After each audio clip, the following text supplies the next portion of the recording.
Greetings, everyone. Here is Dr. Sheku Dennis Masakoi, where you can refer to me as Dr. SD Masakoi for ease of admin.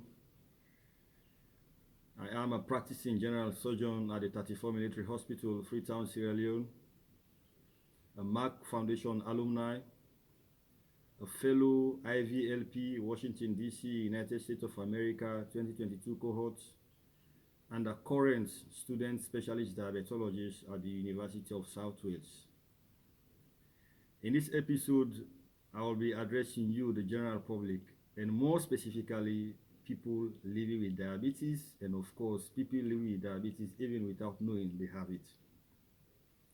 So, I will be talking about microvascular disease in diabetes. Basically, microvascular disease in diabetes, these are long-term complications in diabetes that often affect the small blood vessels.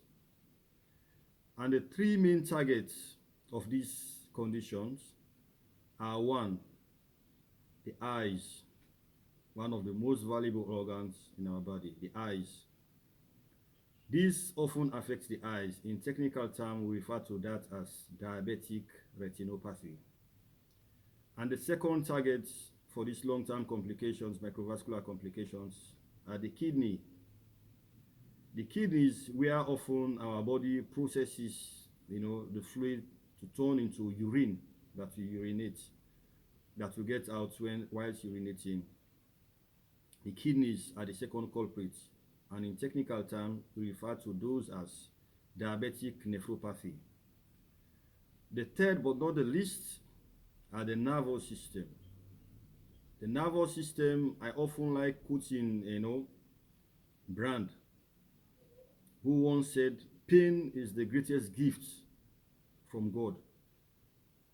By experiencing pain, we solve a lot of problem by just experiencing pain. But without pain, you end up having unimaginable problem. So those are the three parameters that are often primarily affected by these three microvascular complications in diabetes. So I will now start with the first one, which I refer to as the diabetic retinopathy, which are the eyes. In diabetic retinopathy, basically, we have two types. The first one is the non-proliferative retinopathy, and the second one is the proliferative retinopathy. As for the first type, the non-proliferative retinopathy, this often we have five effects that we do see whilst assessing our patients with diabetic retinopathy. Here you see microaneurysms in the eyes, you have venous loops, you experience vitreous hemorrhage, and you experience hard exudate and then soft exudate. Those are what you see in the case of non-proliferative retinopathy. As for the case of proliferative retinopathy, often a continuation or extension from the non-proliferative retinopathy. In the case of extension from the non-proliferative retinopathy, here you classically experience or see the generation of new vessels, plus or with or without vitreous hemorrhage. So that is it for the eyes, which are one of the most important organs in our body. So I may just want to highlight just the brief prevalence about diabetic retinopathy. Basically, in patients with type 1 diabetes mellitus, 13% have retinopathy at 5 years, and 90% have retinopathy after 10 to 15 years. Approximately 25% will develop proliferative retinopathy after 15 years. Okay, this is basically according to a study done in Wisconsin in 1984. Of course, in patients with type 2 diabetes mellitus, 40% of patients taking insulin and 24% of patients taking oral hypoglycemic agents will develop retinopathy at 5 years. Okay, they will develop retinopathy at 5 years. After 15 to 19 years, the percentages increase up to 84% and 53% respectively for all these two categories I've mentioned. Okay. Proliferative retinopathy develops in 2% of patients with type 2 diabetes for longer than 5 years, and in 25% of patients with diabetes for 25 years or longer. These are according to these same studies. So basically, that is it for the effects of diabetic retinopathy in people living with diabetes. The second culprit, as I mentioned earlier on, are the kidneys, where our urine are produced, that will ensure we urinate, which we refer to as the diabetic nephropathy. Diabetic nephropathy basically affects the kidneys. In this respect, you experience repeated proteinuria, and you experience other complaints that relate to the kidneys. If actions are not taken in time, you end up having renal failure, uremia, end stage. You end up losing your kidney. That's why you see many times a lot of people, affluent, wealthy people living with for lifetime using dialysis. So that is it. As for the prevalence for diabetic nephropathy, the prevalence of nephropathy in diabetes has actually not been determined. However, approximately 30% of patients with type 1 diabetes mellitus and 5% to 10% of those with type 2 diabetes mellitus becomes uremic.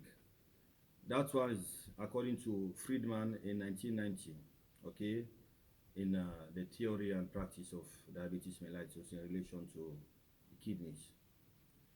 Now, the third effect of these long-term complications, microvascular complications of diabetes, are the neuropathy, as I mentioned earlier, the effect of pain, which is God's greatest gift to us. Without feeling, you experience a lot of things. So now, with regards to diabetic neuropathy, we have basically 5 key categories that are often affected, and the presentation basically depends on the nerves that are affected. Here we have the focal. It could be focal, it could be diffuse, it could be sensory, it could be motor, it could be autonomic. Those are all technical terms, but don't mind me, okay? All I'm saying here is these are the effects of microvascular complication in people with diabetes.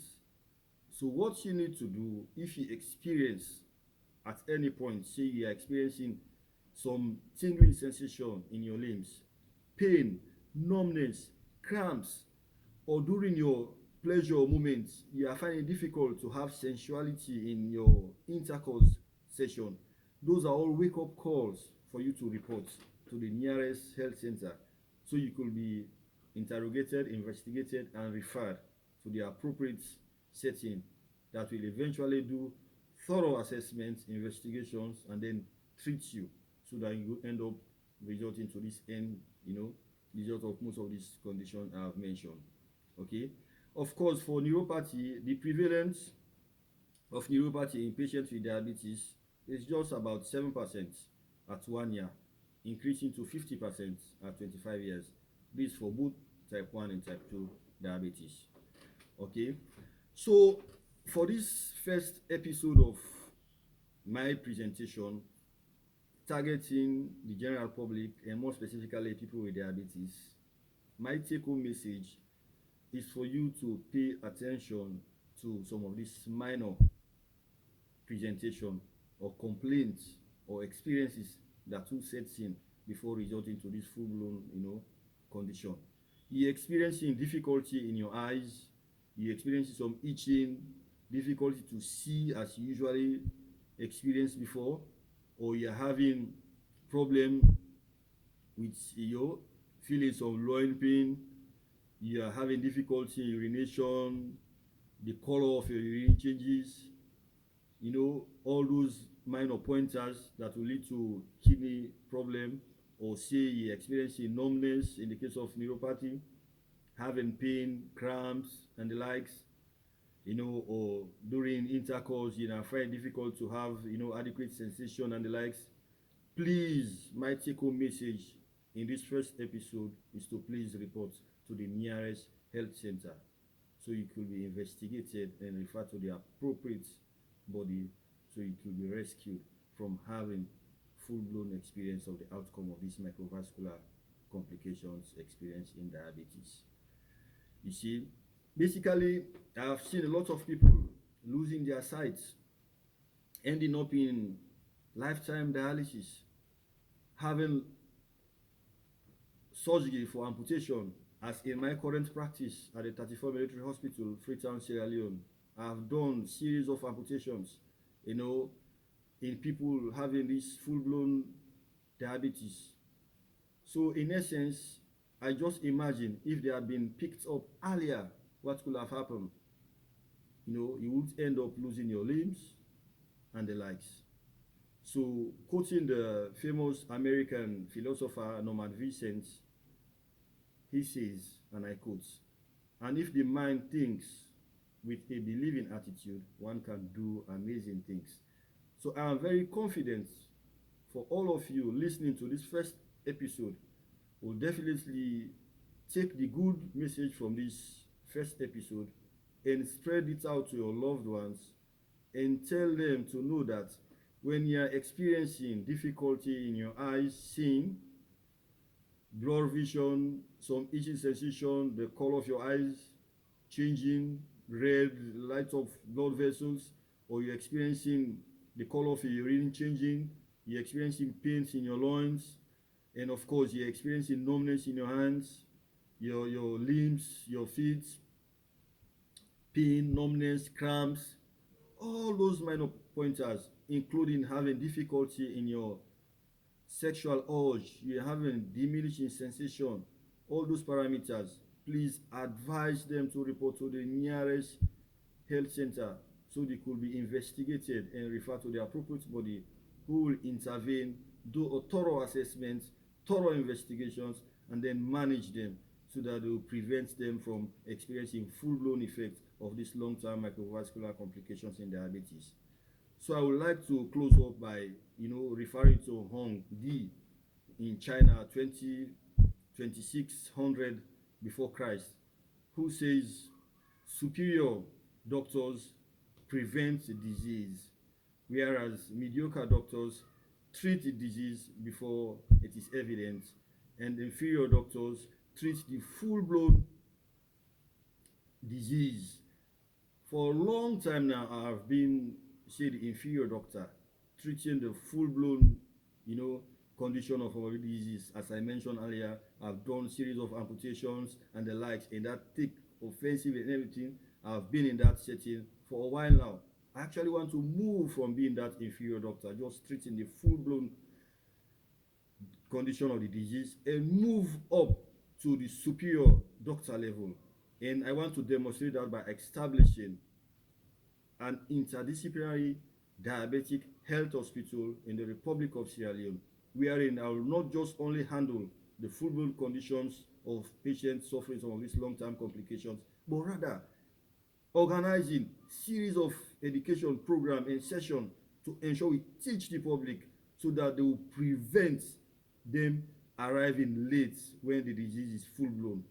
I'm confident by arresting the conditions in the early stage, preventing them from occurring, picking those that had the potential of developing diabetes, educating them as to what and what to do to prevent them from experiencing the full-blown effect of some of these microvascular and other related complications. In that way, I'm very confident we will help by saving lives and then support the movement for global health in the coming years. So far, I will pause here and I would like to thank Dr. Sashi Panika for a wonderful job he is doing in the field of medicine. And I want to encourage or say to him to please keep up the good work, and please keep up the good work. So I will pause here for now, and this is my first episode, and please watch out this space for subsequent episodes. Thank you all, everyone. Thank you, thank you, thank you.